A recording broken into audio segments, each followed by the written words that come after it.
लेकिन अब आप कोई ऐसा मुझे ऑपरेशन बताएं हमारे व्यूअर्स को जो आपको ना सबसे डिफिकल्ट लगा हो चीज़ों में, आपने कर लिया हो लेकिन यार वो लगा कि ये बड़ा मुश्किल हो गया था करना। सर देखो कि बहुत सारे ऑपरेशंस हैं। एक ऑपरेशन मैं आपको डिस्क्लोज करता हूँ क्योंकि जस्ट अभी हमारी एक बुक भी आ रही है अगली नेक्स्ट इसी कई ऑपरेशन पर। तो एक ऑपरेशन है सर, क्या है कि रिस्क था बहुत बड़ा कि हमें एक इंट मिला था कि यार हमारे जो जाली करेंसी हमारे देश के अंदर, ठीक है, वो पाकिस्तान 2 रास्तों से एंटर भेज रहा है करके। एक अपना बंगाल का रूट यूज़ कर रहा है पूरा का पूरा, दूसरा नेपाल का रूट यूज़ कर रहा है पूरा का पूरा कंप्लीट करके। तो धीरे धीरे आपको मैं बताता हूँ कि एक बंदे हमारे को एक इन्फॉर्मेशन मिली, मतलब आईबी के थ्रू एक इन्फॉर्मेशन मिली एक आदमी के बारे में कि वो जाली करेंसी का काम करता है करके और बड़े लेवल पर करता है, लेकिन उस टाइम वो आदमी जेल के अंदर था। तो सबसे पहले हमने क्या किया कि उस आदमी तक हम पहुँचे, उससे दोस्ती करी। मैं भी 4 साल जेल रहा हूँ सर, बहुत सारी जेलें ट्रांसफ़र रही हैं, तो मेरी भी दोस्ती हुई। मैंने कहा मैं भी ऐसे, अब दोस्त देखो जेल के अंदर तो सर मेरे ऊपर भी मुकदमे लग रखे हैं, हत्याएँ लग रखी हैं, हत्या की प्लानिंग लग रखी है, ठीक है, तो मैं भी उसके लिए वैसा ही हूँ। तो मैंने उससे पूछ लिया, धीरे धीरे 2-4 दिन में दोस्ती हुई, भाई क्या करते हो करके। बोला यार भाई मैं तो फालतू फंस गया था करके जाली करेंसी में। चलो मैंने कहा ठीक है, मुझे तो पता है पूरा बैकग्राउंड, बिल्कुल एग्जैक्टली। और धीरे धीरे दोस्ती हुई, चीज़ें बैठना स्टार्ट किया, तो उसने बताना शुरू किया कि यार काम तो अच्छा है, पैसे भी अच्छे हैं, लेकिन क्या करूँ पिछले 2 साल से मैं अंदर हूँ। तो हमने कहा यार कोई बात नहीं, मैंने कहा मेरी टीम है यार भाई, मिल के काम कर लेते हैं, ठीक है, और लेकिन ऐसा शेयर तेरे साथ करूँगा पूरा पैसा, धंधा ईमानदारी से होगा, क्योंकि दुनिया का देखो कोई भी 2 नंबर का धंधा ईमानदारी से, सब ईमानदारी से करते हैं, 2 नंबर ईमानदारी होती है, पूरा ईमानदारी।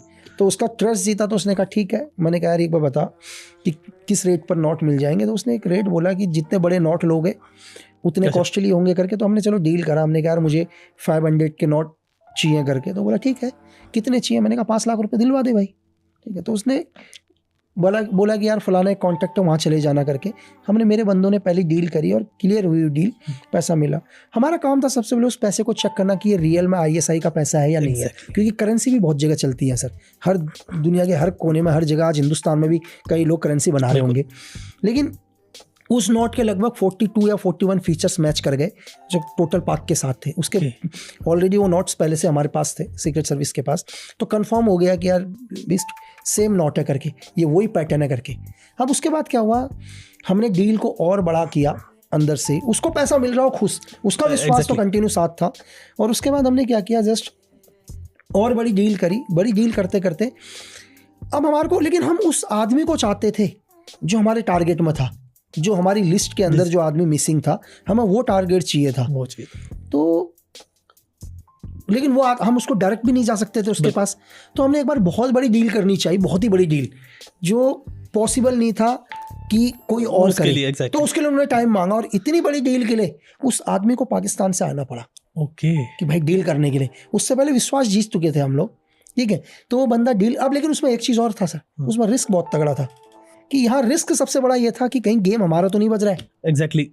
मतलब हमें ऐसा लग रहा है कि गेम एक कैसे, मैं आपको बताता हूँ कि गेम कैसे। एक बार क्या हुआ, मैंने किसी को ये बोला कि यार मैं यहाँ से 7 बजे निकलूँगा या 10 बजे मैं यहाँ से निकलूँगा, और मैं गाड़ी के 2 हॉर्न बजाऊँगा, गाड़ी का एक हॉर्न बजाऊँगा, तुम अपनी गाड़ी मेरे पीछे लगा दोगे करके।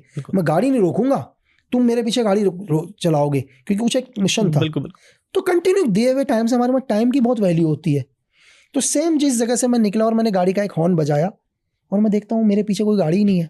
अरे तो लेकिन अब ऑपरेशन चल रहा है सर, ऑपरेशन विड्रॉल नहीं हो सकता। अब यहीं से क्या हो गया, माइंड काम करना बंद हो गया, क्योंकि मुझे दिख नहीं रहा मैं, क्योंकि इस जगह से मेरे पीछे गाड़ी आनी चाहिए थी। मेरे पीछे क्या आनी चाहिए थी, गाड़ी आनी चाहिए थी। लेकिन मैं क्या देखता हूँ कि मैं 2-4-5 किलोमीटर दूर जाता हूँ, उसी रूट को मैं फॉलो कर रहा हूँ, और कुछ क्या देखता हूँ कि मैं जैसी हाईवे को पकड़ता हूँ, मेरी गाड़ी के पीछे 3 गाड़ियाँ लग जाती हैं। मेरा दिमाग काम करना बंद कि ये क्या हो गया करके, और मुझे दिख रहा है वो गाड़ी मेरे पीछे आ रही है करके, 3 गाड़ियाँ, ठीक है। मैं विड्रॉल नहीं कर सकता, अगर मैं विड्रॉल करूंगा तो मैं यहाँ से मरूंगा। बिल्कुल। और मुझे ये नहीं पता ये लोग कौन है करके, ये लोग हैं कौन। तब हमने उस ऑपरेशन को सक्सेस किया सर। वो अभी हम पहले वाले में दोबारा आएंगे। तो लेकिन इसके बीच में जो हमने डिस्टेंस मैंने ट्रेवल किया, 20-25 किलोमीटर का डिस्टेंस ट्रेवल किया, और इस 20-25 किलोमीटर के डिस्टेंस में मैं 100 बार ही मराऊंगा। बिल्कुल।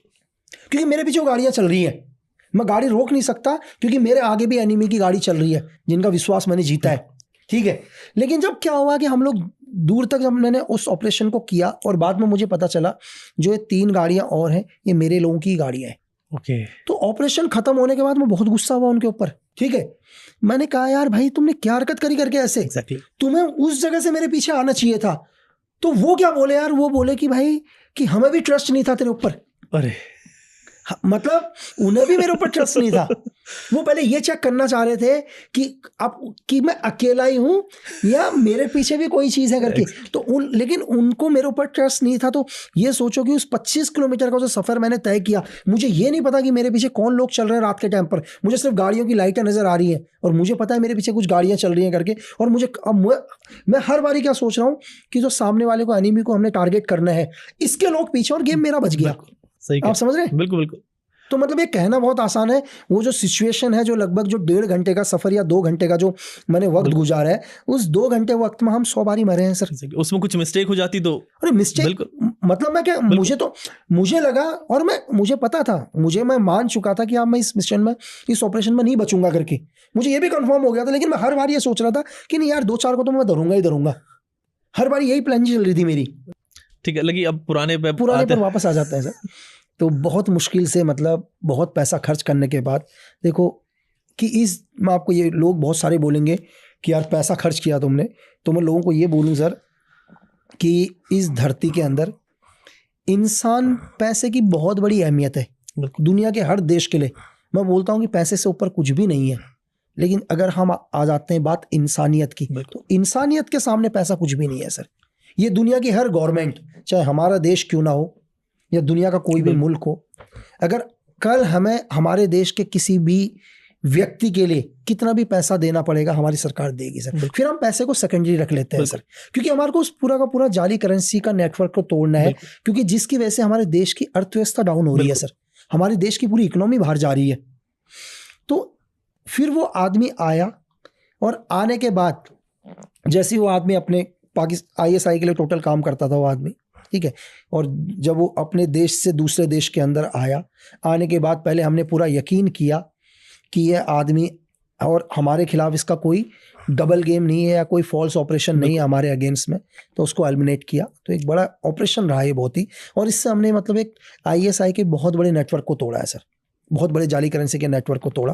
तो मैं उस देश का नाम नहीं लूंगा। लगी जैसे अभी आप बता रहे थे, हम दूसरे देश में जब जाते हैं एजेंट्स वगैरह, तो वहाँ जिस टारगेट के लिए जा रहे हैं, जिस काम के लिए जा रहे हैं, तो वहाँ की पब्लिक को आइडेंटिफाई ना हो, बिकॉज एक देश से जा रहा है बंदा, दूसरे देश का बंदा है, उसका लुक अलग है, उसका बात करने का तरीका अलग है, हर चीज़ डिफरेंट है। तो वो कैसे ये चीज़ होती है कि यार उसको पता ना लगे, कितना सीक्रेसी उसमें मेंटेन करते हैं? आपको 100 काम करने हैं, 100 काम करने हैं, आप 99 काम सही कर रहे हो, एक काम गलती कर रहे हो, आपका ऑपरेशन खत्म, आप खत्म सर। मतलब इसमें 100 में से एक भी गलती माफी नहीं है। दूसरी चीज क्या है सर कि आप किसी भी देश के अंदर जा रहे हैं, आपकी आइडेंटिटी क्या है। अगर आप मुझे देखो तो मैं Nepal, north east, Thailand, China, यहाँ खप जाऊंगा कहीं भी नॉर्मली तरीके से। अगर आप मुझे अफगानिस्तान भेज रहे हैं, कहीं भी भेज रहे हैं, तो मेरे लिए बहुत डिफिकल्ट है। लेकिन उसके बाद भी मैं वहाँ किस आइडेंटिटी में जाता हूँ। सपोज करो अफगानिस्तान के अंदर कोई एरिया डेवलप हो रहा है ना, तो वहाँ पर मैं एक एज ए वर्कर बनकर भी जा सकता हूँ, एक लेबर बनकर भी जा सकता हूँ, ठीक है। लेकिन फिर मुझे उसके बाद क्या करना पड़ेगा। देखो मैं अपना एक वर्कर बनकर चला गया, एक कॉन्ट्रैक्टर बनकर चला गया, एक इंजीनियर बनकर चला गया, एक नॉर्मली, लेकिन मुझे अपनी खुद की एक इंटेलिजेंस की यूनिट खड़ी करनी है वहाँ। वो मेरे लिए सबसे मुश्किल है। ओके। अब मुझे खुद का नेटवर्क बनाना पड़ेगा। मैं आपको बताता हूँ कि एजेंसी की दुनिया क्या है। एजेंसी की दुनिया है सर्कल्स। हर सर्कल एक दूसरे सर्कल को क्रॉस करेगा। फॉर एग्जांपल के लिए जैसे आपने हम ओलंपिक्स के जो राउंड्स देखते हैं, 4 राउंड देखते हैं, तो ये राउंड कंटिन्यू बनते रहते हैं। तो उसमें एक राउंड मेरा है, वो मेरी दुनिया है। अगर आपने मुझे पकड़ भी लिया या मुझे कभी टॉर्चर भी कर लिया, आप सिर्फ मेरी दुनिया को पकड़ पाओगे, उस पूरे सर्कल को कभी नहीं जैसे आपने कहा वो सारी इन्फॉर्मेशन किसी के पास भी नहीं होती। मैंने आपको अभी बोला ना कि दुनिया के अंदर अगर किसी देश का प्रेसिडेंट या प्राइम मिनिस्टर भी अगर ये कहता है कि वो हमारे देश की या उस देश की सीक्रेट सर्विसेज के बारे में या उसके ऑपरेशन के बारे में 100% जानता है, तो मैं मान ही नहीं सकता सर। दुनिया का कोई भी आदमी अपनी सीक्रेट सर्विसेज के बारे में, चाहे वो किसी भी लेवल